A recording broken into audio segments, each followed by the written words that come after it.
Compte rendu de la 4e réunion restreinte du gouvernement du jeudi 11 décembre 2025.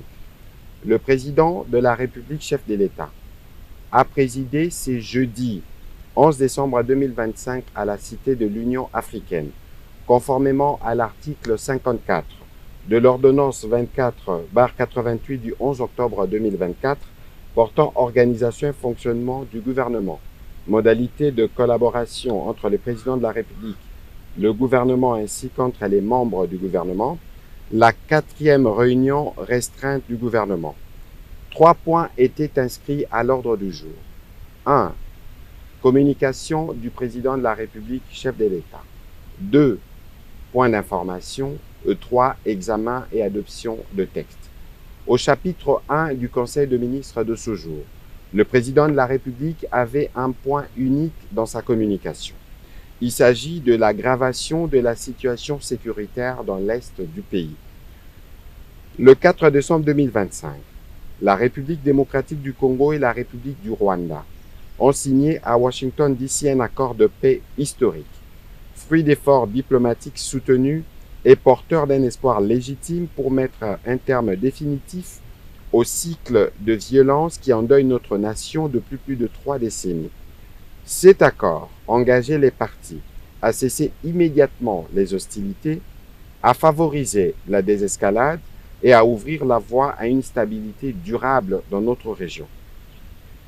Cependant, le président de la République a déploré avec la plus grande fermeté que, à peine quelques jours après la signature de cet instrument, la République du Rwanda ait choisi de violer ses engagements. Elle a intensifié les opérations offensives dans les provinces du Nord Kivu et du Sud Kivu avec pour objectif manifeste de s'emparer de nouvelles agglomérations. Cette escalade militaire, contraire à l'esprit et à la lettre de l'accord de Washington, aggrave dramatiquement une situation humanitaire déjà critique.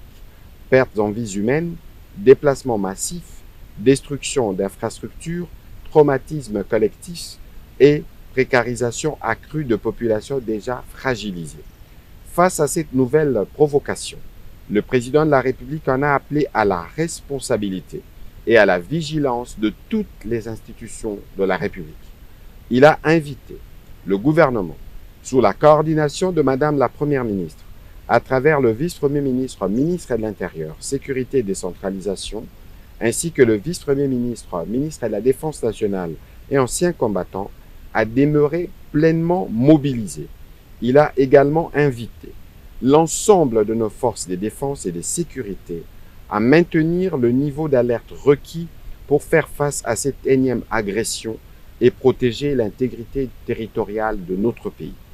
Dans cet esprit, le président de la République a annoncé la convocation imminente d'une réunion interinstitutionnelle ainsi que d'un Conseil supérieur de la défense élargi afin d'approfondir l'analyse de la situation et d'arrêter en toute souveraineté les options appropriées pour maîtriser l'évolution des opérations et garantir partout la sécurité de nos populations.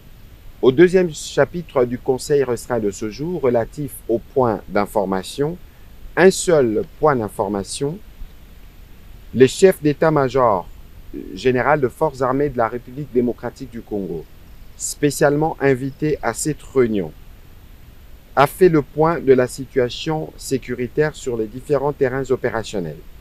Il a informé le Conseil restreint des dispositions mises en place par l'armée pour garantir la sécurité et la protection du territoire, spécialement dans les zones attaquées par les forces rwandaises et leurs supplétifs. Au troisième chapitre du Conseil de ministres de ce jour, relatif à l'examen et à l'adoption d'un projet de texte, le ministre d'État, ministre de la Justice et garde des Sceaux a présenté au Conseil les projets de loi portant prorogation de l'état de siège à partir du 18 décembre 2025. Après débat et délibération, le Conseil restreint a adopté ces projets de texte. Commencée à 15h48, la réunion restreinte du gouvernement a pris fin à 17h20. Je vous remercie.